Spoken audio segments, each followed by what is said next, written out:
Urban Gameplay, bringing you the most explosive gaming review on the planet. Yo, Yonder the Cloud Catcher Chronicles is a title that takes everything you would typically expect from an action RPG and decides to throw it out of the window. There is no combat, there's no monsters to go up against, and there's no health bar or anything of the sort, yet you must save the land from a dark corruption known as the Musk. It's a beautiful land to explore even when you're helping out all of the NPCs without swinging a single sword the entire time. I'm going to take a look at 10 things that I love and hate about the game, and will give my opinions if I think the game is worth buying or not, so make sure you keep it locked.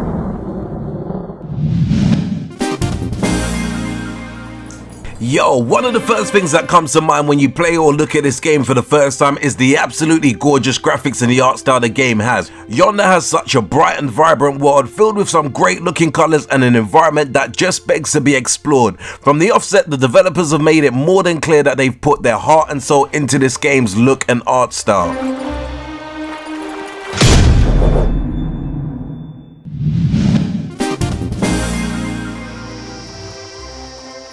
Yo, in my personal opinion, a big part of action RPGs is the combat and tends to be one of the biggest selling points for that genre. However, in a game that doesn't have anything of the sort but keeps the same sort of design that you would expect from the genre, does leave a sour impression after some time playing the game. With this major lack of action, it quickly makes you realize that you're not stepping into a typical game of the same genre, where instead everything has been replaced with a calming and relaxing adventure, something that can be fun but can become repetitive after some time if you're not careful.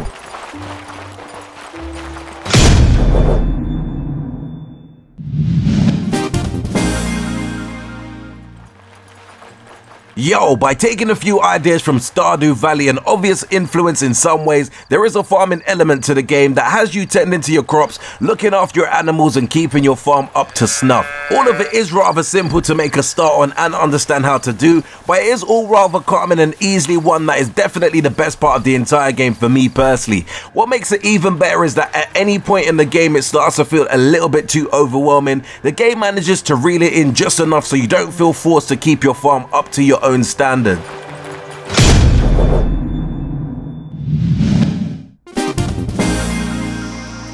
Yo, as with anything that comes out of this particular genre, there's bound to be quests galore. Unfortunately for Yonder, due to the lack of combat, you can't go around killing enemies for quests. Instead, they are simply replaced with fetch quests. At first, the fetch quests aren't so bad, but once your hours in the game start to rack up, the fetch quests are going to get quite tiresome when you realize you've got another one to finish before the sun goes down.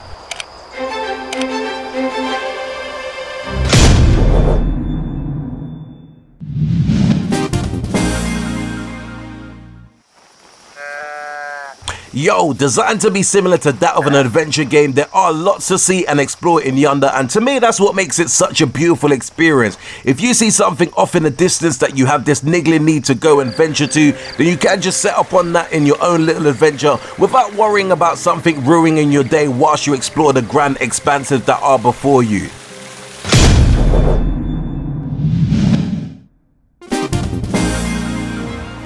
Yo, the story in this game is told throughout text boxes and dialogue, and while at first you may have no reasoning to skip the dialogue, after a while you're bound to be sick and tired of being told about another item that you need to go and collect. When it comes to the story, you don't really need to worry about skipping any of the dialogue, but NPCs don't always have something worthwhile to say, and it just ends up wasting your time.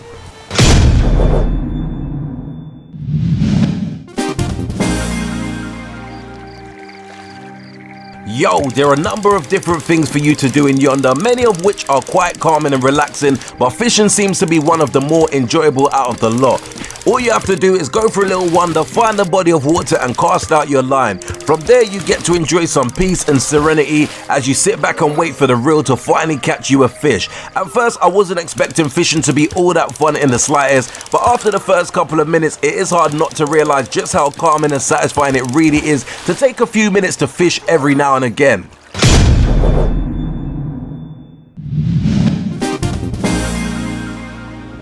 Yo, upon entering the world of Yonder, the game makes it quite clear that you're here to learn about your family history that is nothing more than a complete mystery to you.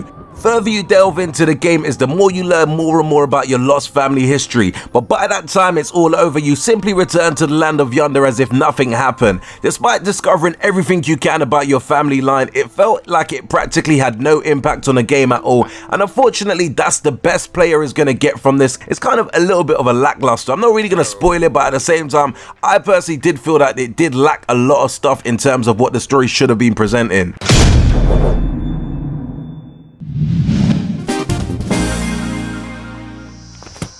Yo, the developers for the game have made it quite clear that they want this game to be available for anyone and everyone who picks up and plays Yonder. At no point are you required to go and create your farm, explore or clear out Murk. Every single moment in this game is your own, so you can spend that time exactly as you see fit, whenever you see fit. When you load up the game, you can simply go into the world of Yonder with whatever expectations you're comfortable with and set off to do exactly as you please. If that turns out being fishing while you watch the sunset, then so be it.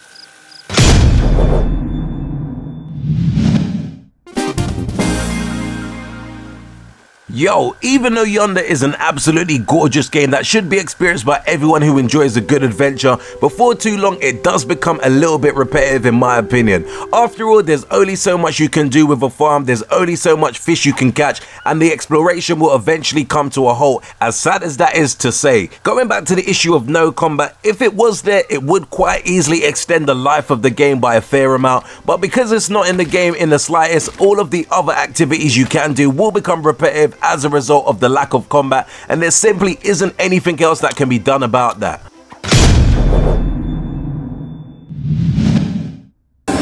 Final verdict.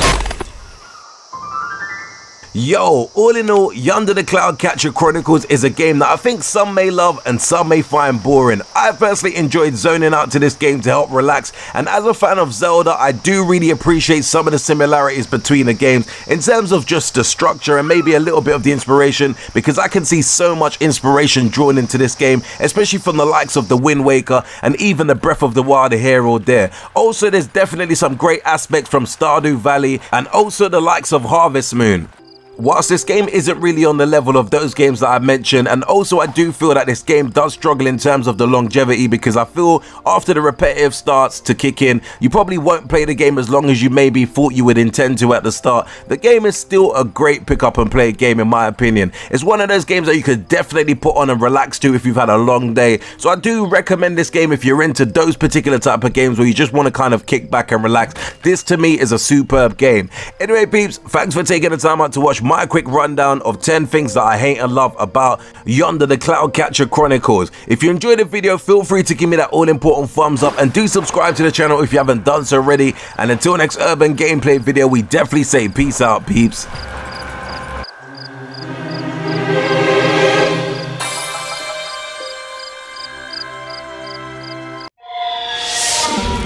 Make sure you hit that like and subscribe button for more cool urban gameplay videos.